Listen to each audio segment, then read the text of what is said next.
గజం కేవలం 15,500 రూపాయలతో 150 గజాల భూమి కేవలం 23 లక్షలు మాత్రమే. నమస్కారం డాక్టర్ శ్రీ ఆచార్య అనంతకృష్ణ స్వామి గారు. నమస్కారం అండి. సో ప్రీవియస్ వీడియోలో అంటే మనం చాలా మాట్లాడుకున్నటువంటి ప్రతి విషయంలోనూ కొత్తగా ఒక వర్డ్ అయితే యూజ్ చేస్తారండి. మనం ఎప్పుడైనా సరే అఫర్మేషన్స్ చేసుకునేటప్పుడు మనకేం కావాలనే దాని మీద మాత్రం పూర్తిగా అఫర్మేషన్స్ చేస్తే మనకు అనుకున్నది జరుగుతుంది అని. అండ్ అందులోనూ సబ్జెక్ట్లో ఎప్పటికప్పుడు ఇమిడీకృతమై చెప్తూ ఉంటారు ఒక మాట. ఏంటనంటే మనం ఏదైనా చేసేటప్పుడు ప్రకృతికి పక్కనుడికి ఇబ్బంది కలగకుండా చేయాలి అనేటువంటి దాని మీద. నిజంగా అండి వాళ్ళ పొద్దున్నే లేచి ఎవరైనా జర్నల్లో రాసుకొని అఫర్మేషన్స్ కనుక ఒక టైంలో చేస్తూ ఉండి మన సబ్జెక్ట్లోకి ఎవరైతే లీనమైపోయి ఉంటారో కొంతమంది 100% అచీవ్ అయితే, కొంతమంది మాత్రం వాళ్ళ లైఫ్ స్టైల్ని చేంజ్ చేసుకున్నారు. అట్లీస్ట్ అంటే అలవాట్లు కానివ్వండి, గోల్ సెట్టింగ్లో అక్కడ దాకా రీచ్ అవ్వగలుగుతాం అనుకునేటువంటి వాళ్ళు 50-60% రీచ్ అయినటువంటి వాళ్ళు కూడా చాలామంది ఉన్నారు. వాళ్ళు మనకి ఇచ్చినటువంటి ఫీడ్బ్యాక్సే పెద్ద అచీవ్మెంట్స్ అని చెప్పాలి. సో అంత బాగా జరిగాయి. 564వ మనీ మంత్ర వీడియో ఈ వీడియోలో ఏం చెప్తున్నారు? ఈ వీడియోలో ఒక టెక్నిక్ చేద్దాం అనుకుంటున్నాను. అవునా? ఎందుకంటే కొత్త సంవత్సరంలో అందరూ అడుగు పెడుతున్నారు కాబట్టి. అవును. ఇంకా చాలామంది క్లాస్లకు రాలేదు కాబట్టి ఒక్క టెక్నిక్ వాళ్ళ కోసం బ్రహ్మాండంగా మనం ఇచ్చేద్దాం అనుకుంటున్నాం. షూర్. ఇప్పుడు మనకి సంపద అనేది ఎక్కడి నుంచి వస్తుంది? ఎవరు ఇస్తారు మనకు సంపద అనేది? ప్రకృతి, ఆ విశ్వము ప్రకృతి. మనకు సంపదను ఇచ్చేవాళ్ళు ఎవరంటే సూర్యుడు ఇస్తాడు. అర్థమంటే మనకి ఏదైనా కావచ్చు, భౌతిక రూపంలో ఏది మనకు వచ్చినా దేని ద్వారా వస్తుందనే దానికి మనం ముందు కృతజ్ఞత చెప్తాం కదా.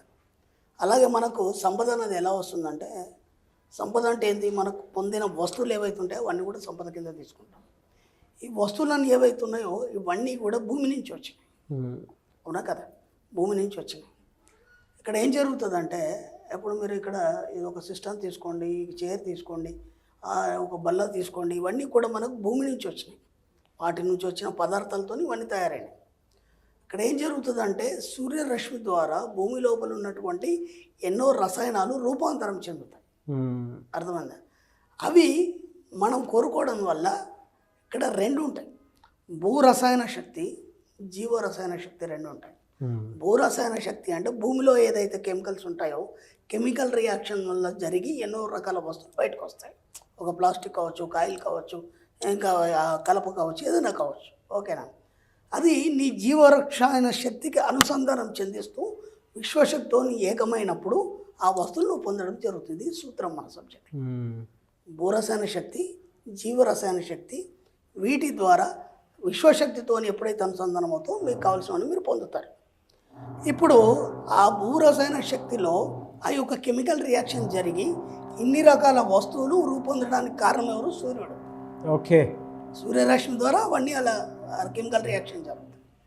ఇప్పుడు మనం ఏం చేస్తామంటే ఉదయం లేవగానే, ఓకేనా, ఇప్పటిదాకా ఇక్కడ మనకు సూర్యుడు దేవుడు అని కానీ గ్రహం అని కానీ అవన్నీ పక్కన పెట్టండి. ఆ యొక్క కాంతి ద్వారా మన శరీరంలో ఎన్నో మార్పులు జరిగి మనం ఆరోగ్యంగా ఉన్నాం. మన వేదం ఏం చెప్తుందంటే ఆరోగ్యం భాస్కరిచ్చదేత అని చెప్తుంది. అంటే ఆరోగ్యం ఇచ్చేవాడు ఎవడు? సూర్యుడు అని చెప్తుంది. అర్థమైంది? మన సబ్జెక్ట్ వేదానుసారంగానే జరుగుతుంది కాబట్టి ఇక్కడ మనకు సంపద వచ్చేదంతా కూడా మనకు సూర్యుడి ద్వారానే వస్తుంది. కాబట్టి ఉదయం లేవగానే ఓకే, స్నానం చేసేసి అంత శుభ్రంగా అయిపోయినాక జస్ట్ సూర్యుడు ముందుకెళ్ళండి. దేవుడు అవన్నీ పక్కన పెట్టండి. ఫస్ట్ మన సబ్జెక్ట్లో అవన్నీ లేవు. జస్ట్ సన్నీ అని పిలవండి ప్రేమగా. హాయ్ సన్నీ, గుడ్ మార్నింగ్ అని చెప్పండి. ఓకేనా? ఎందుకంటే మీకు ఆరోగ్యాన్ని ఇస్తున్నాడు, దాంతోపాటు మీరు అన్ని పనులు చేసుకోవడానికి వెళ్తూనే ఇస్తున్నాడు, సంపూర్ణ ఆరోగ్యాన్ని ఇస్తున్నాడు, వెళ్తూనే ఇస్తున్నాడు, సంపదని ఇస్తున్నాడు. కాబట్టి జస్ట్ సూర్యుడు ముందుకెళ్ళి ఇలా దోశలు పట్టండి. Just open. మళ్ళీ దీంట్లో నీళ్ళు తీసుకోవాలన్నా వదిలన్నా ఇవన్నీ పక్కన పెట్టండి. ఆ కన్ఫ్యూషన్స్ అన్ని పాతయన్ని మర్చిపోండి. నేను చెప్పేది కొత్తగా వినండి. ఇది మీ అందరి కోసం ఈ సంవత్సరం ఒక కొత్త టెక్నిక్ ఇది. ఓకేనా? ఇది మన క్లాస్లో చెప్పుకుంటాము. వీడియోలు చూసే వాళ్ళకి ఇది ఒకటి. సూర్యుడు ముందుకెళ్ళి ఇలా దోశలు పట్టండి. ఓకే, గట్టిగా శ్వాస పీల్చండి. ఒకసారి వదిలేయండి. 3 సార్లు శ్వాస పీల్చి వదలండి. వదిలేసి ఇలా పట్టుకొని లాస్ట్ మళ్ళీ 4వసారి ఒకసారి శ్వాస పీల్చి ఒక మాట చెప్పండి. ఓ అనంతమైన విశ్వమా, నా లోపల ఉన్న నెగిటివ్స్ అన్నిటినీ దోశల్లో వదులుతున్నాను అని చెప్పేసి శ్వాసానికి దోశల్లో వదలండి. జస్ట్ ఇమాజిన్ చేయండి. మన సబ్జెక్ట్లో ఏది ఉండదు, అన్ని ఇమాజిన్ చేస్తాం. ఇది కూడా ఇమాజిన్ చేయండి. మీ నెగిటివ్స్ అన్నీ దోశల్లో వదులుతున్నాను ఇమాజిన్ చేయండి. చెప్పేసి శ్వాస వదిలేయండి. ఇప్పుడు ఏం చేస్తారంటే, సన్నీ ఈ యొక్క నెగిటివ్స్ ఏవైతున్నాయో వీటన్నిటిని నువ్వు కాల్చివేయు అని చెప్పేసి దోశలు ఆయనకు సమర్పించు. ఓకే. ఎందుకంటే ఏదైనా కాల్చేది సూర్యుడు కదా, వేడి కదా. ఎంత ఇదైనా సరే ఇది మొత్తం మెల్ట్ అయిపోతుంది. ఇది చెప్పేసేయండి, అయిపోయిందా? ఇలా రోజు చెప్పండి. ఇక మీ జీవితాంతా చెప్తూనే ఉండాలి ఇక, ఓకేనా? జస్ట్ ఒక 1 మంత్లో మీ జీవితంలో ఎంత మార్పు వస్తుందో తెలుస్తుంది మీకు. ఎక్సలెంట్ టెక్నిక్ ఇది. ఆ తర్వాత ఏం చేస్తారు, ఈ చేతిని ఇలా దులిపేయండి. దులిపేసి మళ్ళీ దోశలు పట్టండి, ఓకేనా? ఇప్పుడు చెప్పండి, సంపూర్ణ ఆరోగ్యాన్ని అలాగే ఈ విశ్వ సంపదని నా దోశల్లోకి ప్రవేశింపచేయండి సన్ని అని చెప్పండి. సూర్యుడు అంటారా, దేవుడు అంటారా, సన్ని అంటారా, మీ ఇష్టం, ఏదో ఒక పేరు పెట్టుకోండి, ముద్దు పేరు పెట్టుకోండి. ఒక పెట్టుకొని దీంట్లో నాకు సమర్పించండి ఈ దోశల్లో, ఓకే? అది మీకు ఆ సంపద కానీ ఆరోగ్యం కానీ ఏదైనా కావచ్చు, ఈ దోశల్లో వచ్చినట్టు ఫీల్ అవ్వండి.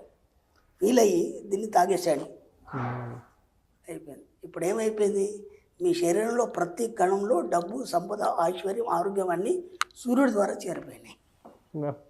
ఇప్పుడు ఏమైంది, మీకు తెలియకుండానే సూర్యుడు ఉన్నటువంటి అనంతమైన శక్తి అనేది జీవరసాయన శక్తిగా మారిపోయింది. ఇప్పుడు భూరసాయన శక్తితోని జీవరసాయన శక్తిని మనం ఏకం చేసి విశ్వశక్తితో అనుసంధానమైనప్పుడు ఆటోమేటిక్గా మీరు ఏమేమి కోరుకున్నా అవన్నీ మీకు సమర్పించబడతాయి. పంచభూతాలు బాగా కనెక్ట్ చేశాను. వాస్తవం అండి, అదే అండి. అంటే అందులో వాస్తవం ఇది.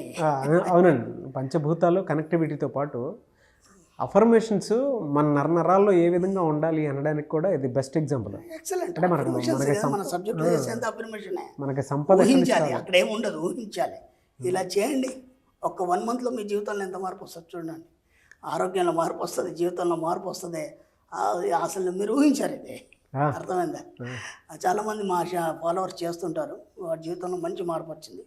మీ అందరి కోసం ఈ నూతన సంవత్సరం సందర్భంగా ఈ ఒక కానుక.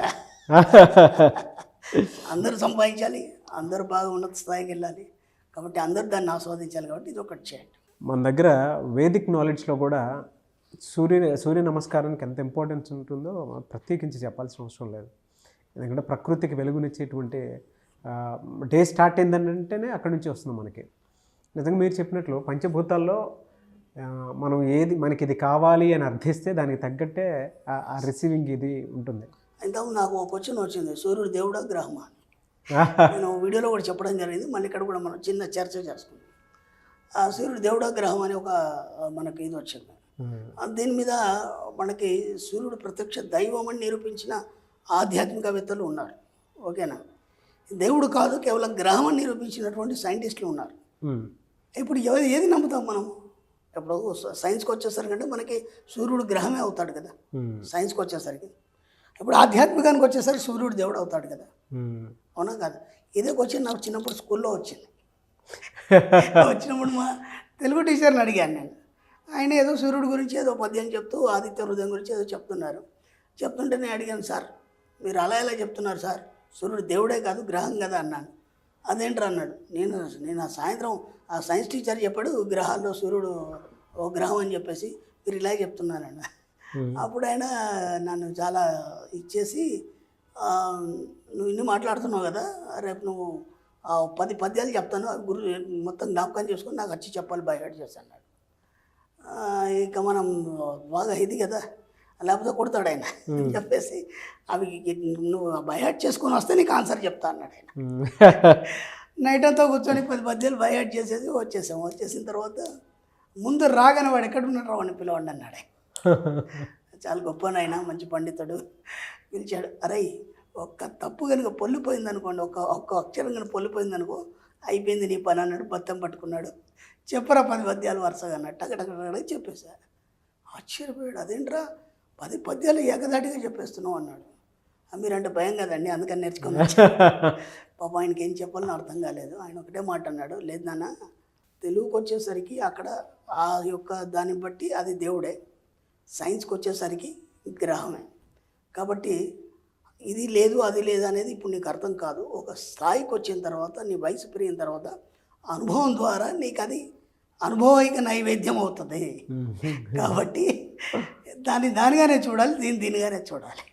అందుకే ఇప్పుడు నేనేం చెప్పానంటే, సూర్యుడు దేవుడు అని చెప్పలేదు, గ్రహం అని చెప్పలేదు, మనకు అన్ని సమర్పిస్తున్నటువంటి ఒక మంచి ఫ్రెండ్ కాబట్టి జస్ట్ కృతజ్ఞతగా హాయ్ సన్నీ అని చెప్పి అఫర్మేషన్ చేయండి, సరిపోతుంది. Really great sir. Thank you అండి. Thank you so much doctor Shri Acharya.